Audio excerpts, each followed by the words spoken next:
Sister, குஷியா இருக்கீங்களா? ஓம் சாந்தி brother. குஷியா இருக்கிறோம். சிஸ்டர், இப்ப வந்து சந்திர கிரகணம் வருது.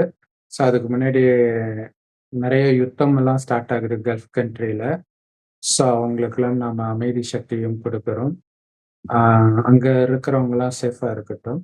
ஸோ நம்ம அப்படியே சந்திர கிரகணம் பத்தி பார்க்கலாம் சிஸ்டர். சந்திர கிரகணம் இப்போ 3ஆம் தேதி வருது. இப்போ மாசி மகம் மாசி மகம் 2ஆம் தேதி வருது. கிட்டத்தட்ட அது ரெண்டும் ஒன்னாதான் வரும். அந்த பௌர்ணமி அன்னைக்குதான் மாசி மகம் வரும். இப்ப கொஞ்சம் டைம் மட்டும் கொஞ்சம் மாறுதலா வர்றதுனால 2ஆம் தேதியே மாசி மகம் வருது. அப்ப இந்த தெப்ப உற்சவம், அந்த குளத்துல குளிக்கிறது, இதெல்லாம் ரொம்ப விசேஷமா இருக்கும். மகாமக குளத்துல குளிக்கிறது, எல்லா புனித நீராடலா எல்லாமே விசேஷமா நடக்கும். இதான் மாசி மகம். சந்திர கிரகணம் வந்து செவ்வாய்க்கிழமை 3ஆம் தேதி வருது ஈவினிங். அது ஈவினிங்னா 3:20 இருந்து ஆரம்பிச்சு சாயந்தரம் 6:47 வரைக்கும் இருக்கு.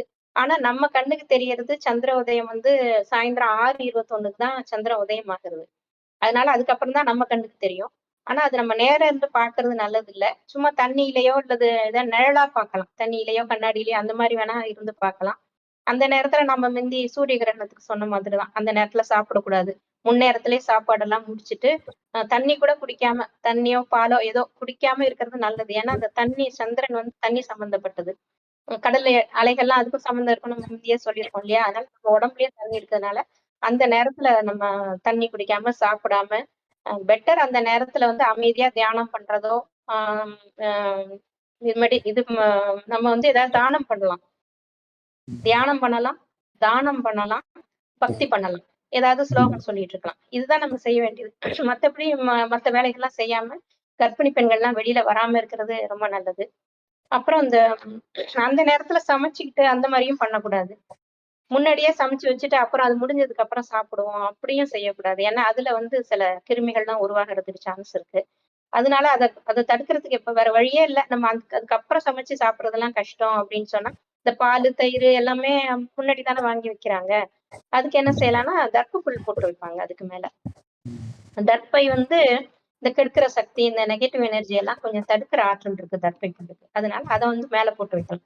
இந்த பாத்திரத்துக்கு மேல, தண்ணி பாத்திரத்துக்கு மேல, நம்ம தண்ணி கேன்ல எடுத்து வச்சுக்கோம்னா தண்ணி கேன் மேல சின்ன சின்னதா அந்த தர்ப்பை புல்லு நாட்டு மருந்து கடையில கிடைக்கும். அதை நீங்க வாங்கி வச்சுட்டு ஒரு சின்ன சின்னதா அந்த மேல போட்டு வச்சீங்கன்னா அதோட தோஷம் இல்லாம, அந்த நெகட்டிவ் எனர்ஜி இல்லாம நம்மள பாதுகாத்துக்கலாம். நம்மளும் இந்த சந்திர கிரகணம் முடிஞ்சதுக்கு அப்புறம் குளிக்கிறது நல்லது. அப்புறம் இந்த தர்ப்பணம் செய்யறவங்க, அப்பா இல்லாதவங்க தர்ப்பணம் செய்யறவங்க எல்லாம் அந்த நேரத்துல செய்வாங்க. குளிச்சுட்டு அதுக்கப்புறம் சாப்பிடுறது நல்லது. இதுதான் சந்திர கிரகணம் பத்தி சொல்லலாம்னு நினைச்சோம். அந்த நேரத்துல தியானம் வந்து சிவபெருமான நினைச்சு நம்ம ஆத்மான்னு உணர்ந்து சிவபெருமான ஒளிப்புள்ளியா பரந்தாமத்துல இருக்கிறாரு, ஜோதி ரூபமா இருக்கிறாருன்னு நினைச்சு அந்த நேரத்துல நம்ம சிவபெருமான வழிபட்டோம்னா அது ரொம்ப பவர்ஃபுல்லா இருக்கும். அடுத்தது வந்து சனி பயிற்சி வருது 6ஆம் தேதி வெள்ளிக்கிழமை. சனி பகவான் வந்து கும்பத்திலிருந்து மீனத்துக்கு போகிறாரு. இந்த தடவையும் 6 கிரக சேர்க்கை எல்லாம் இருக்குது முந்தி இருந்த மாதிரி. அப்ப வந்து ரொம்ப உலகத்துல குழப்பங்கள்லாம் நடைபெறும் அப்படின்னு சொல்லுவாங்க. அப்படிதான் நடந்துட்டு இருக்கு. நீங்க தான் எல்லாம் பார்த்துட்டு தானே இருக்காங்க, நியூஸ் எல்லாம் பாக்குறாங்களே. முந்தியே நம்ம பார்த்தோம், புது வருஷ பலன்களே நம்ம பார்த்தோம். 6 கிரக சேர்க்கையினால என்னெல்லாம் கஷ்டம் வரும். பிப்ரவரிக்கு அப்புறம் ரொம்ப போராட்டமா இருக்கும்னு பார்த்தோம். அதுபடிதான் இப்ப நடந்துகிட்டு இருக்கு. இப்போ வந்து சம்பந்தமே இல்லாம அமைதியான நாடு, அழகான அமைதியான இருந்த நாடு, வளைகுடா நாடுகள் எல்லாமே ஒரு பதட்டத்துல இருக்காங்க. அவங்களுக்கு டைரக்டா யாருமே எதிரி இல்லைன்னாலும் விதிவசத்தினால அந்த மாதிரி ஆயிட்டாங்க. கஷ்டப்படுற மாதிரி ஆயிடுச்சு. நடுவுல கொஞ்சம் மாட்டிக்கிட்ட மாதிரி ஆயிட்டுது அவங்க. அதனால சம்மந்தமே இல்லாம கஷ்டப்படுற மாதிரி மக்களோட சூழ்நிலை எல்லாம் அமையுது. அப்புறம் உலக தலைவர்களுக்கே ஒரு சோதனையான காலமா தான் இருக்கும். எதுலடா மாட்டுவாங்கன்ற மாதிரி மக்களும் பார்த்துட்டு இருப்பாங்க. அது மாதிரியே சான்ஸும் கிடைக்கும். தலைவர்கள், இளம் தலைவர்கள்லாம் வர்றதுக்கு நிறைய சான்ஸ் இருக்கு இந்த சனி பயிற்சிக்கு அப்புறம். அப்புறம் இப்ப கொஞ்சம் பதட்டமான நிலையில நம்ம வந்து எல்லாருமே கொஞ்சம் பக்தி பண்றதா நல்லது. இது தவிர வேற ஒண்ணும் பண்றதுக்கு இல்ல. இப்ப வேற இந்த வாக்கிய பஞ்சாங்கப்படிதான் அந்த சனி பயிற்சி நடக்குது 6ஆம் தேதி. அதுக்கு முன்னாடியே திருக்கணித பஞ்சாங்கப்படி போன வருஷம் மார்ச் மாசத்திலேயே சனி பயிற்சி நடந்துருச்சு அப்படின்ட்டாங்க. இதுல கொஞ்சம் குளறுபடிதான் இருக்கு. வாக்கிய பஞ்சாங்கம்ங்கிறது வந்து ரிஷிகளோட வாக்கியப்படி எழுதின பஞ்சாங்கம். ஆயிரக்கணக்கான வருஷத்துக்கு முன்னாடி எழுதினது. அதை மாத்தி திருத்தி எழுதுறோம்னு சொல்லிட்டுதான் திருக்கணித பஞ்சாங்கம்னு சொல்லிட்டு சில 100 வருஷங்களுக்கு முன்னாடி மாத்தி கொஞ்சம் ஆல்டர் பண்ணி எழுதினாங்க. அதனால அதுக்கும் இதுக்கும் கொஞ்சம் டிஃபரன்ஸ் வருது. சில சமயம் நட்சத்திரமே மாறுற மாதிரி வருது. ஆனா ராசி மாறாது. அதுவே கொஞ்சம் மாற்றமா இருந்தது. அதனால மக்களுக்கு கொஞ்சம் குழப்பமாகுது. இது ஃபாலோ பண்ணணுமா? அது ஃபாலோ பண்ணணுமா? எது நடக்குது? அப்படிங்கிற மாரிலாம் கொஞ்சம் குழப்பம் இருக்கு. ஆனா இப்போ 2 பஞ்சாங்கமும் சரி, இப்ப காலநிலைகளே ரொம்ப மாறிட்டு மோசமாயிட்டு வருது. ஏன்னா மனுஷங்களே ஒரு ஸ்திரமில்லாத நிலையில இருக்கிறாங்க. மனுஷங்களோட மனம், மனசு, குணம் எல்லாமே மாறிக்கிட்டு வருது. இதோட இம்பாக்ட் தான் கோள்கள அஃபெக்ட் பண்ணுதே தவிர, கோள்கள் நம்மள அஃபெக்ட் பண்றதுக்கு இல்ல. மக்கள்லாம் இப்படி மாறுறாங்க. மனசு ஒரு நிலையில இல்லாம இருக்கிறதுனால, இதோட வைப்ரேஷன் வந்து நமக்கு கோள்கள் வரைக்கும் அஃபெக்ட் ஆகுது. அவங்களோட ஆற்றலே மாறி போகுது. கோள்களோட நிலைமையே மாறி போகுது. அதனால இப்ப வந்து எந்த வாக்கிய பஞ்சாங்கமும் சரி, திருக்கணித பஞ்சாங்கமும் சரி, சொல்றதெல்லாம் நடக்குதுன்னு சொல்ல முடியல. சில பேருக்கு நடக்குது. அது ஒரு ரேண்டமா என்னமோ சில பேருக்கு ஆ ஒரு குத்து மதிப்பா சொல்றாங்க. ஒரு வாக்கு பலிதம் மாரி நடக்குது. சில விஷயங்கள் நெறைய பேருக்கு நடக்க மாட்டேங்குது. எனக்கு எப்பவுமே கஷ்டமா தான் இருக்கு. என்னமோ இப்ப ரொம்ப கஷ்டப்பட்டதாவும், இப்ப ரொம்ப தெளிஞ்ச மாரியும் சொல்றீங்களே! அப்படிலாம் சொல்லுவாங்க. அந்த மாரி தான் இருக்கு நெலைமை இப்போ. யாராலயுமே கரெக்ட்டா சொல்ல முடியல. ஏதோ ரேண்டமா நடக்குது. அவ்வளோதான். அதனால இப்போ கோள்கள்லாம் மோசமான நிலைமையில தான் இருக்கு. இப்ப எல்லாம் மாற்றம் அடையக்கூடிய நேரமா இருக்கு. இப்ப சங்கம யுகம்னு சொல்லுவோம். இப்ப கலிகாலம் முடிஞ்சு நமக்கு வந்து சத்தியுகம் ஆரம்பிக்கிற ஸ்டேஜ். அப்போ வந்து இந்த ராவணனோட ஆட்டம் உச்சகட்டத்துல இருக்குது. ராவணன்னாலும் சரி, அது ராகு தசைனாலும் சரி, ஏதோ கெட்ட காலம்னாலும் சரி, எல்லாமே கலியுகம். கலியுகத்தோட முடிவு நெருங்கிட்டு இருக்கும்போது, இந்த மாரிதான் மக்களோட மனசும் மாறும். கோள்களோட ஆட்டமும் வேற மாரி தான் இருக்கும். அதனால எதுவுமே கணிக்க முடியாதபடி ஒரு அன்சர்டனிட்டி உலகம் ஃபுல்லா நடந்துகிட்டு இருக்குது. அதுக்கு வந்து இப்போ கடவுள் சொல்றாரு. ஒருத்தர் உடம்புல இறங்கி என்ன ஞானம் சொல்றாருன்னு சொல்லுங்க பிரதர். அது ம். இல்ல என்ன இதுல செய்யணும் நம்ம இந்த ஆஹ், நேரத்துல? இதுல வந்து அந்த சந்திர கிரகணத்தப்ப தானம் பண்ணணும் அப்படின்னு சொன்னீங்களே, அப்ப என்ன ஆமா, சொல்லுவாங்கன்னா, தானம் பண்ணா கிரகணம் விட்டு போயிடும் அப்படின்னுவாங்க. இவங்க தானம் பண்ணாட்டினாலும் ஆமா, கிரகணம் ஒரு டைம்க்கு அப்புறம் விட்டு போக தான் செய்யும். இல்லையா? ஆஹ் ஆமா. ஆனாலும் அப்படி சொல்றதுல வந்து அர்த்தம் இருக்குது. தானம் பண்ணா கிரகணம் எப்படி விட்டு போகும்? அந்த கிரகணம்ன்றது வந்து ஒரு நெகட்டிவான விஷயமா பார்க்கப்படுது. ஆஹ் அது ஒரு அபசகுனமான ஒரு விஷயமாக. ஸோ ஏன்னா அந்த சந்திரன் சூரியன்னாலே ஒளி தான். அந்த ஒளியே இழக்குது அப்படின்னா அது நெகட்டிவான விஷயம் தான் அதுக்கு. அதே மாதிரி ஆமா. ஆத்மாவுக்கும் வந்து ஒரு ஒளி இருக்குது. உலகத்துக்கு ஒளியா இருக்கிறீங்க நீங்க அப்படின்ட்டு இயேசு கூட சொல்லுவார். அப்ப அந்த ஒளியை இன்னைக்கு நாம இழந்துட்டோம். ஏன்னா நம்ம ஆத்மாவுக்கும் கிரகணம் பிடிச்சிடுச்சு. ஆத்மாவுக்கு பிடிச்ச கிரகணம் எது அப்படின்னா இந்த 5 விகாரங்கள் தான். காமம், கோபம், பற்று, பேராசை, அகங்காரம் அதிகமாக அதிகமாக ஆத்மாவுக்கு கிரகணம் பிடிச்சிச்சு. ஒளி இழந்துருச்சு. அது ஒளி இழந்ததுனால தான் அதால வந்து சரியா யோசிக்க முடியல. நீங்க சொன்ன மாதிரி மனிதர்களே ஸ்திரம் இல்லாம இருக்கிறதுக்கு காரணம் என்னன்னா, ஒரு விதமான மயக்கத்துல இருக்கிறாங்க. அவங்களுக்கு தெரியல. இல்லையா? அதிகாரத்துல இருந்தா பயங்கரமா நான் யாருக்கு தெரியுமான்னு ஆடுறது ஒரு பக்கம் இருக்குது. காமத்தின் மயக்கத்துல ஒரு பக்கம் இருக்குது. பற்றுக்காக தாய்நாடு பற்று, மதப்பற்று இதுக்காக நான் என்ன வேணாலும் பண்ணுவேன். ஸோ இது எல்லாமே வந்து மனுஷனை வந்து மிருகமா மாத்திக்கிட்டு இருக்குது. ஸோ இந்த மிருகமா மாத்தக்கூடிய குணத்தை தானமா கொடுத்துடுங்க கடவுள்கிட்ட அப்படின்னு கடவுள் அதைத்தான் தானமா வாங்க வர்றார். அததான் சிவன் பிச்சை எடுக்க வந்தாரு பார்வதி கிட்டன்ட்டு ஒரு ஃபேமஸான போட்டோவே ஆண்டவர். இருக்கும். ஆஹ் சோ அப்ப நம்ம கிட்ட வாங்குறதுக்கு அவருக்கு எந்த அவசியமும் கிடையாது. நமக்கு இருக்கக்கூடிய இந்த அசுர குணத்தை அவர்கிட்ட கொடுத்துடுங்க அப்படின்னு அவரு கேட்கிறார். ஏன்னா அதுதான் நம்மள சாகடிக்கிற விஷம். சோ இந்த விஷத்தை தான் அவர் சாப்பிட்டாரு அப்படின்னு சொல்றது. சோ அப்ப அதை எப்படி நம்ம கொடுக்கறது? ஏன்னா அது ஒன்றும் ஸ்தூலமான பொருள் இல்லை எடுத்து கொடுக்கறதுக்கு. அது குணமா நல்லா ஆழ் மனசுல உட்கார்ந்து இருக்குது. அப்ப அதை எப்படி எடுத்துட்டு வர்றது அப்படின்னா கடவுள் சொல்றாரு, எப்படி கிரகணம் பிடிக்கிறதுக்கு முன்னாடி சூரியனும் சந்திரனும் நல்லா பிரகாசமா இருந்ததோ அதே மாதிரி ஆத்மா கூட இந்த கிரகணம் பிடிக்கிறதுக்கு முன்னாடி பிரகாசமா இருந்தது. அங்க பிரகாசமா என்ன இருந்துச்சுன்னா அன்பு, அமைதி, தூய்மை இதுதான் இருந்துச்சு. ஆனந்தம். இந்த குணம் இருந்த இடத்துல இப்ப காமம், கோபம், பற்று, பேராசை, அகங்காரம்ன்ற அழுக்கு வந்து சேர்ந்துடுச்சு. இப்ப அந்த ம். தூய குணத்தை நாம வந்து எமர்ஜ் பண்ணணும். நான் அன்பானவன், அமைதியானவன். ஆனா நம்ம பல ஜென்மமாக எப்படி இருந்துட்டோம்னா நான் யாரு தெரியுமா அப்படின்னு நெகட்டிவான விஷயத்தோட நம்மள ஐடென்டிஃபை பண்ணிக்கிட்டோம். நான் நினைச்சேன்னா இப்ப பெரிய பெரிய வல்லரசு நாட்டுல எல்லாம் அப்படித்தானே இருக்கிறாங்க. நான் நினைச்சா என்ன வேணாலும் பண்ணுவேன்ட்டு. அந்த மாதிரி ஆயிட்டோம். ஆளாளுக்கு அந்தந்த ஸ்டேஜுக்கு ஆயிட்டோம். ஸோ இதெல்லாம் அழிச்சிட்டு நான் என்ன ஆனாலும் அன்பானவன், என்ன ஆனாலும் அமைதியா இருக்கிறவன். ஸோ என்னுடைய அசுர குணத்தை தான் நான் அழிப்பேனே தவிர வெளியில இருக்கிற யாரையும் அழிக்கிறது கிடையாது. என்னை தான் மாத்திக்குவேனே தவிர வெளியில இருக்கிற எதையும் நான் மாத்திக்கிறது கிடையாது அப்படின்னு உங்களை நீங்க மாத்திக்கோங்கன்றார். ஸோ அப்படி மாத்தக்கூடிய நேரம் தான் இந்த கடைசி 100 வருடம். உலகம் அழியறதுக்கு 100 வருடம் முன்பு, அதான் சங்கமயுகம்னு நீங்க சொன்னது. கடவுளே இந்த பூமிக்கு வந்து நம்மள மாத்துறாரு. என்ன சொல்றாரு அப்படின்னா, முதல்ல நீங்க அழியக்கூடிய உடம்புன்னு மறந்துடுங்கன்றார். இது ரொம்ப முக்கியமான விஷயம். ஏன்னா உடம்புன்னு தான் நாம ஆடுறோம். இப்போ நீயா நானா பாத்துக்கலான்ட்டு ஒருத்தனை அழிக்கிறோம்னு வச்சுக்கோங்களேன். என்ன தைரியத்துல அழிக்கிறோம்? அவன் நமக்கு பிடிக்காத ஒரு இனமா இருக்கலாம், மதமா இருக்கலாம், நாடா இருக்கலாம், அல்லது ஏதோ ஒண்ணா இருக்கலாம். ஆனா நீங்க அழிச்சிட்டு என்னைக்கோ ஒரு நாள் நம்ம இறக்கதான் போறோம். இறந்து அவனும் பிறந்துருவான். அவனுக்கு நாம போய் பிறக்கிறோம் அப்படின்னா அப்பதான் நம்ம ரியலைஸ் பண்ணோம் நம்ம எவ்வளவு பெரிய தப்பு பண்ணிட்டோம். ஏன்னா நீங்க கொடுத்த சாபம் அது எல்லாத்தையும் அங்க போய் அனுபவிப்போம். சோ அதுக்குதான் கடவுள் சொல்றாரு, நீங்க அழியக்கூடிய உடம்புன்னு நினைச்சா ஒரு மயக்கத்துல இருப்பீங்க. தப்பு மேல தப்பு பண்ணுவீங்க. நீங்க அழிவற்ற ஆத்மா, அது செய்யற காரியத்தை நீங்க தான் அனுபவிச்சாகணும் எந்த உடம்பு எடுத்தாலும் அப்படிங்கிற. சோ அதுதான் ஃபர்ஸ்ட் பாடம். இப்ப அந்த ஆத்மாதான் நான்ற உணர்வுலயே நிரந்தரமா இருக்கக்கூடிய சக்தி இல்லை. இது ஒரு தெரிஞ்சுக்கிறோம் தியரிட்டிக்கலா. ஆனா அந்த உணர்வுலே இருக்கணும் அப்படின்னா அதுக்கு சக்தி வேணும்.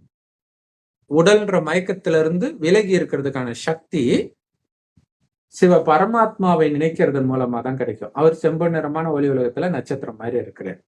அவரை தான் அல்லாஹ் பரமபிதானும் சொல்றோம். கடவுள் ஒருத்தர் தான். சோ அவரை எந்த அளவுக்கு நினைக்கிறோமோ அந்த அளவுக்கு ஆத்மால இருக்கிற அழுக்கு எரிய ஆரம்பிக்கும். காமம், கோபம், பற்று, பேராசை, அகங்காரம். அப்ப மறுபடியும் அந்த பிரகாசம் வரும். அந்த கிரகணம் விட்டு போகும். விட்டு போன பிறகு இந்த பூமியே சொர்க்கமாக மாறும். அதுக்குதான் வரார். சொர்க்கமாக இதே பாரத பூமி இருந்துச்சு. அதோடைய அடையாளம் தான் கோயில் கட்டி கும்பிடுறாங்க வாழ்ந்தவங்களை. அது வேற யாரும் இல்ல, நாமளே தான். ஆரம்பத்தில் நாம எடுத்த உடல் அது. இப்ப அதை விட்டுட்டு பல ஜென்மம் எடுத்து இன்னைக்கு அழுக்க ஆக்கிட்டோம். கிரகணம் புடிச்சிருக்குது ஆத்மாவுக்கு. சோ அந்த கிரகணம் இப்ப நீங்கணும்னா இறைவனுடைய நினைவிலே இருங்க. நினைவுல இருந்து இந்த விகாரங்களை எல்லாம் விட்டுடணும். இது ஒண்ணு. இன்னொன்னு, ஞானத்தை தானமாக மற்றவர்களுக்கு கொடுக்கிறோம். அப்ப இதனால என்ன ஆகும் அப்படின்னா, நம்ம எப்படி அங்க சொன்னோம், நீங்க வந்து தானம் கொடுத்தாலும் கொடுக்காட்டினாலும் கிரகணம் முடியிற நேரத்துல முடியும். அதே மாதிரி இந்த உலகம் அழியிற நேரத்துல தானா அழிஞ்சிடும். இந்த ஞானத்தை எடுத்தாலும் சரி, எடுக்காட்டினாலும் சரி, நம்ம மாறினாலும் சரி, மாறாட்டினாலும் சரி. ஆனா மாறிட்டீங்கன்னா இதே பூமி சொர்க்கமாகும் போது பிறந்து சொர்க்கத்தின் சுகத்தை அனுபவிப்போம். மாறினாலும் மாறாட்டினாலும் உடலை விட்டு உயிர் பிரிஞ்சு மேல போயிடும். ஆனா போறதுக்கு முன்னாடி நம்ம எந்த அளவுக்கு தானம் புண்ணியம் பண்ணி ஆத்மால புண்ணிய கணக்கு சேர்த்துக்கிறோமோ அதோடைய பலனை அனுபவிப்போம் சொர்க்கத்துல பிறந்து. அப்படி எதுவுமே பண்ணல அப்படின்னா மேலே இருப்போம். சொர்க்கம் முடிஞ்சு இதே பூமி நரகம் ஆன பிறகுதான் வருவோம். ஏன்னா முதல் 2500 வருடம் சொர்க்கம், அடுத்த 2500 வருடம் நரகம். இது மாறி மாறி வரும், இரவு பகல் மாதிரி. அப்ப சொர்க்கத்தை முழுவதுமாக இழந்துடுவோம். அதுதான் குரான்ல வந்து நிரந்தர நரகத்தில் தள்ளப்படுவீர்கள் கடவுள் சொல்றதை கேட்கலன்னா அப்படின்னு சொல்லப்பட்டு இருக்கும். அது சில ஆயிரம் வருஷங்களுக்கு முன்னாடி பக்தி இருந்தது. அது தூய்மையான பக்தியா இருந்தது. பக்தி ஆரம்பிச்ச காலம் துவாபரகத்துல இருந்து பக்தி ஆரம்பிச்சது. அப்பதான் இந்த முனிவர்கள், சித்தர்கள் இவங்க எல்லாம் பிறக்க ஆரம்பிச்சாங்க. பரந்தாமத்துல இருந்து அந்த முக்கியமான அந்த ஆத்மாக்கள் எல்லாம் இறங்கி புதுசா பிறவி எடுக்கும்போது ரொம்ப தூய்மையா இருப்பாங்க. 2500 வருஷம் அந்த தேவதைகள், அந்த 33 கோடி தேவதைகள் முடிஞ்சு அடுத்தது ஆரம்பிக்கும், துவாபரகம் ஆரம்பிக்கும் போதுதான் அந்த ரிஷிகள், முனிவர்கள், அந்த மத தலைவர்கள், இந்த மத ஸ்தாபனை எல்லாமே நடந்தது இந்த 2500 வருஷத்துக்குள்ளதான். அப்ப ஆரம்பத்துல வந்து கொஞ்சம் தூய்மையா தான் இருந்தாங்க. ஜீசஸ் காலம் வரைக்கும். ஜீசஸே தூய்மையா பிறந்தாருன்னு தான் சொல்லுவாங்க. கன்னி மேரி வயித்துல பிறந்தாங்கன்னு சொல்லுவாங்க. அதே மாதிரிதான் இந்த ரிஷிகள், முனிவர்கள்லாம் நிறைய பேர் என்ன ரொம்ப தூய்மையா இருந்தாங்க. அவங்க வந்து தவம் பண்றது, மக்களுக்கு நன்மை செய்யறதுக்காகவே போய் தவம் பண்ணுவாங்க. எனக்கு குடு, எனக்கு குடுன்னுலாம் பக்தி பண்ணிட்டு இருக்க மாட்டாங்க. எது நல்லது?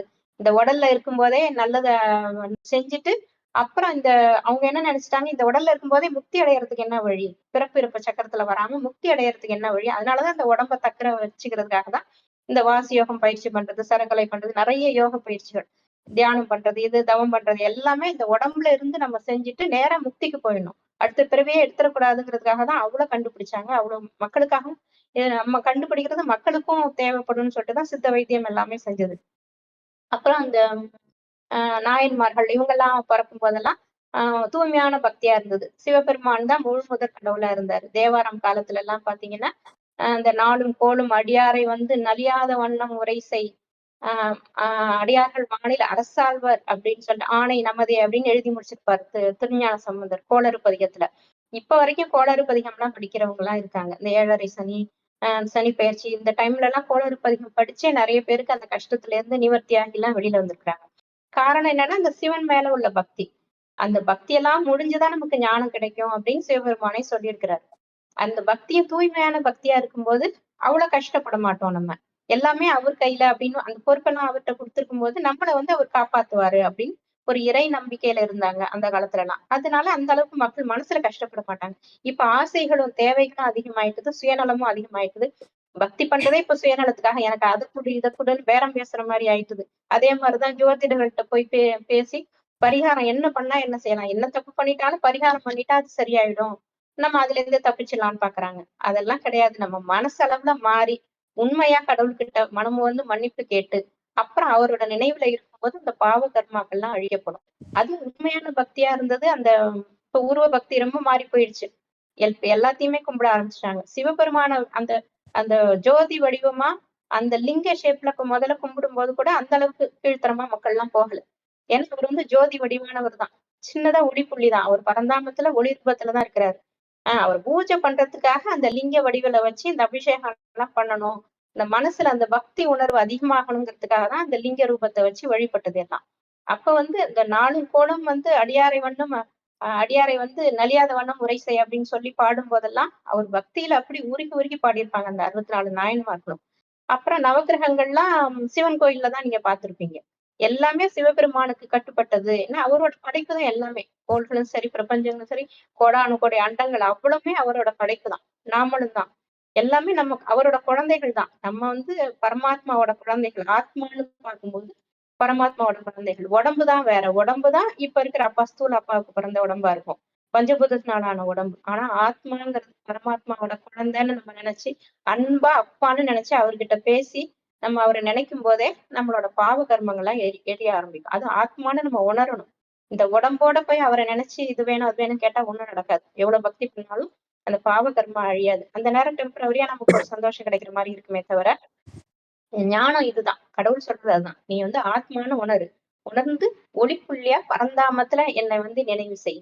நீ எப்ப வேணாலும் வந்துட்டு இருக்கிற இடத்துல இருந்து மனசால எப்ப வேணாலும் வந்துட்டு போ. நினைவு யாத்திரை செய் அப்படிதான் சொல்றாரு. இப்படி கோயில் கோயிலா அந்த ஊர் ஊரா போய் அந்த யாத்திரை பண்றதுல எல்லாம் இப்ப அர்த்தமே இல்ல. எவ்வளவு பேர் கஷ்டப்படுறாங்கன்னு நம்ம பார்த்துட்டு தான் இருக்கோம். யாத்திரை போகும்போதே என்னென்னமோ நடக்குது. கஷ்டம்லாம் வருது அவங்களுக்கு. அதனால நீங்க அங்கங்க அலையாம இப்ப இருக்கிற சூழ்நிலையும் அப்படிதான் இருக்கு. வெளியில போய் அலையறதுக்கே எவ்வளவோ கஷ்டங்கள் வருது. அதனால இருக்கிற இடத்துல இருந்து கடவுளை வந்து மனசார ஒளிப்புள்ளியா அவரை நினைச்சு தியானம். தியானம்னா வேற ஒண்ணும் இல்ல. அவர்கிட்ட வந்து அன்பா அப்பான்னு பேசுங்க.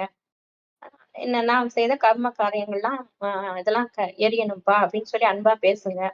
நான் வந்து இனிமே நல்ல குணத்தோட எனக்கு நல்ல குணத்தை கொடு. அந்த காலத்துல எல்லாம் நல்ல புத்தி கொடு அப்படின்னு சின்ன குழந்தைங்களுக்கு சொல்லுவோம் நம்ம. சாமி கிட்ட வேண்டிக்கோ நல்ல புத்தி கொடு. இப்ப அந்த மாதிரி யாருமே சொல்றது இல்ல, வேண்டதும் கிடையாது. நல்ல புத்தி கொடு நல்ல புத்தி கொடுன்னா குழந்தைங்களுக்கு சொல்லி கொடுப்போம். இந்த மாதிரி நம்ம புத்தி மாறி நல்ல புத்தியா மாறினாலே நமக்கு நல்லது ஆரம்பிச்சிடும். இந்த ஜென்மம் மட்டும் இல்ல, அடுத்த ஜென்மம் நம்ம நல்லபடியா பறக்கணும்னா இப்ப நம்ம நாமே மாத்திக்கிறத தவிர வேற வழி இல்ல. அதுதான் கடவுள்கிட்ட கேட்டு நம்ம வேண்டணும், தியானம் பண்ணணும். சொல்லுங்க பிரதர்.